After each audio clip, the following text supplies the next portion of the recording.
आज के दिन की ये 5वीं वीडियो है और थक भी गया हूँ, लेकिन कोई बात नहीं, जल्दी से काम को ख़त्म करता हूँ फिर खाना खा लूँगा। So hello learners, welcome to the वाइट बोर्ड। मैं हूँ साकेत सक्षम और इस वीडियो में आपको इस क्वेश्चन का सोल्यूशन बताने वाला हूँ। क्वेश्चन क्या है आपके लिए पढ़ के भी बताने वाला हूँ। तो क्वेश्चन पढ़ लेते हैं। पहले, एक मकान की खिड़की से एक झंडे के शिखर का उन्नयन कोण 60 डिग्री है तथा उसके आधार का अवनमन कोण 30 डिग्री है। यदि मकान से झंडे की क्षैतिज दूरी 6 मीटर हो तो झंडे की ऊंचाई ज्ञात कीजिए। ऑप्शन है हमारे पास 6√3 metre, 7√3 metre, 8√3 metre. Option D MTO यानी मोर देन वन, अगर एक से अधिक सही उत्तर है तो उसके लिए। लेकिन इस क्वेश्चन के लिए इस ऑप्शन को तो हम हटा ही देते हैं, क्योंकि अगर उसकी ऊंचाई इतनी है तो फिर ये दोनों तो हो ही नहीं सकती। अगर ये है तो ये दोनों नहीं हो सकती, तो कोई एक ही सही उत्तर होगा। तो ये ऑप्शन, एक 5 ऑप्शन में से एक ऑप्शन हमने पहले ही हटा दिया। अब NOT यानी नन ऑफ दिस, अगर कोई उत्तर सही नहीं है, ये उत्तर तो सही है नहीं, अगर ये तीनों भी सही नहीं है तो इस पे टिक कर देंगे हम लोग, ठीक है। तो अब क्वेश्चन को समझते हैं कि एक मकान की खिड़की से, देखो उन्नयन कोण क्या होता है, जब हम नीचे से ऊपर की ओर देख रहे होते हैं तो जैसे मान लो अगर आँखें यहाँ पे हैं, ठीक है, ये आँख बना रहे हैं फालतू सा आँख यहाँ है, तो आँख के सामने से अगर ऊपर देखा जा रहा है तो यहाँ पे जो कोण बना ये होता है हमारा उन्नयन कोण, ठीक। लेकिन हमारा आँख यहाँ पे हो, जैसे मान लो कि कोई कभी कभी, जैसे ये मकान है कोई, है ना, बिल्डिंग में रह रहा और यहाँ पे खड़ा होकर देख रहा है, तो यहाँ पे खड़ा होकर देख रहा है तो सामने इस तरह से लेते हैं। तो अगर वो यहाँ से खड़ा होकर हवाई जहाज़ को देख रहा है, मान लो हवाई जहाज़ है, तो हवाई जहाज़ को देखने के लिए इसको ऊपर देखना पड़ेगा, है ना। तो इस वाले कोण को हम लोग कहते हैं उन्नयन कोण। लेकिन ये यहाँ पे खड़ा होके किसी ठेले वाले को सब्जी बेचते हुए देख रहा है अगर,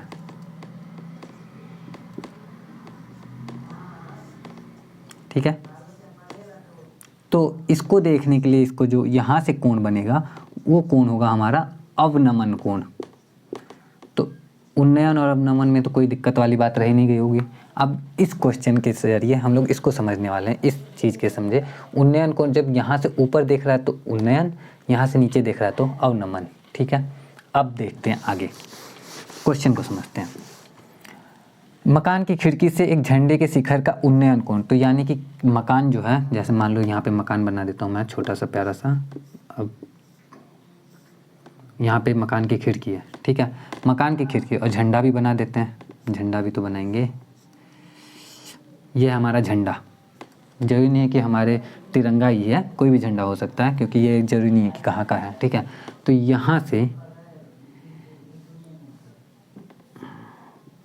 बड़ा ही छोटा छोटा सा लग रहा है, चलो कोई बात नहीं, समझ लेना, एडजस्ट कर लेना। थोड़ा बड़ा बना दूँ क्या, रहने देते हैं, थोड़ा बड़ा करने के लिए घर को ही बड़ा कर देते हैं, ठीक है, और खिड़की यहाँ पे बना देते हैं, अपने आप सब सही हो जाएगा।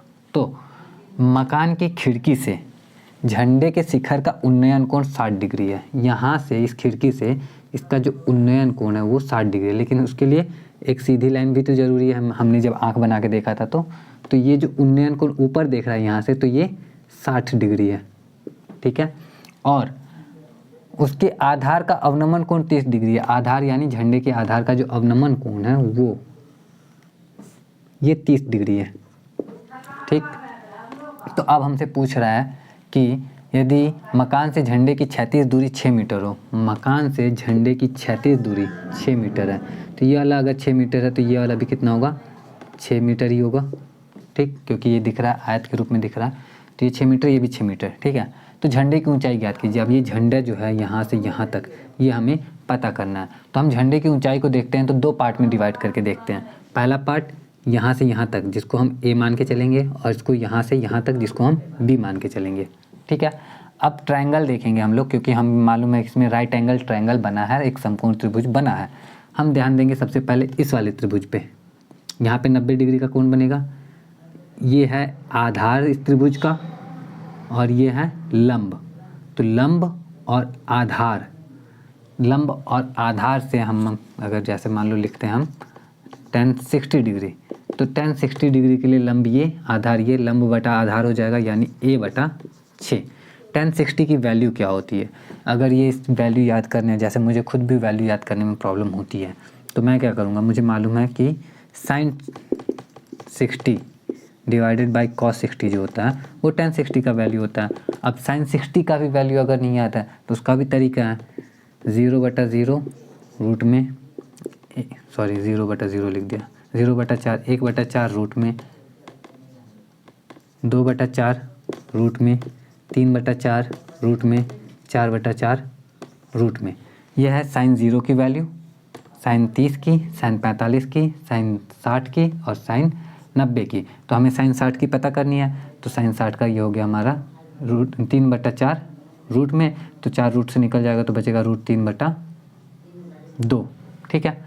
और कॉस 60 का वैल्यू कैसे होता है, इधर से उल्टा हो जाता है, कॉस 0 का इतना, कॉस 30 का इतना, कॉस 45 का इतना, कॉस 60 का इतना, यानी कि 1/4 रूट में, यानी कि रूट में से बाहर निकलेगा तो 1/2, 2 से 2 कट गया, बचा हमारा रूट 3, यानी कि साइन 30/cos 3 जो आएगा वो रूट 3 होगा। और साइन 60/cos 60 जो होता है वो tan 60 ही होता है, तो tan 60 का जो वैल्यू होगा वो होगा रूट 3, तो रूट 3 बराबर हो जाएगा a/6। तो a का जो मान निकलेगा हमारा 6√3 मीटर, क्योंकि ये मीटर में था, 6 मीटर में था, तो ये भी, तो a का मिल गया। b का पता करना है, तो b का भी चलो पता कर लेते हैं।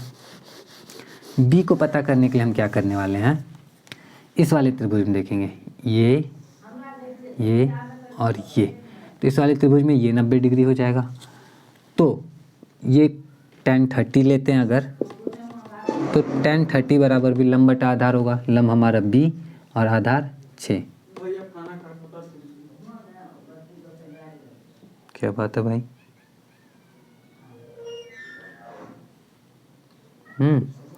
6 लंब बटा आधार ना, तो b/6 लिखते हैं। अब b/6 लिख दिया, तो tan 30 का जो मान होता है, अब tan 60 का जो मान था √3 आया था, तो tan 30 का जो मान होगा 1/√3 होता है, 1/√3 बराबर b/6। तो b का मान पता करेंगे, a का मान इधर लिख लेते हैं 6√3।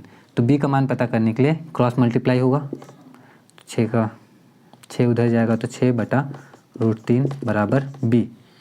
अब इसको कैलकुलेट करेंगे तो 6 को हम लिख सकते हैं क्या, 3 × 2/√3, तो √3 से 3 को काटेंगे तो ये √3 होगा, तो 2√3 हो गया बराबर b।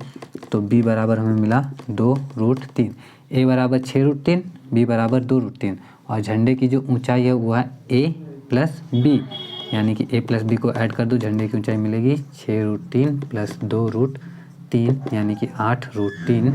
इसका सही उत्तर होगा ऑप्शन नंबर सी, 8√3।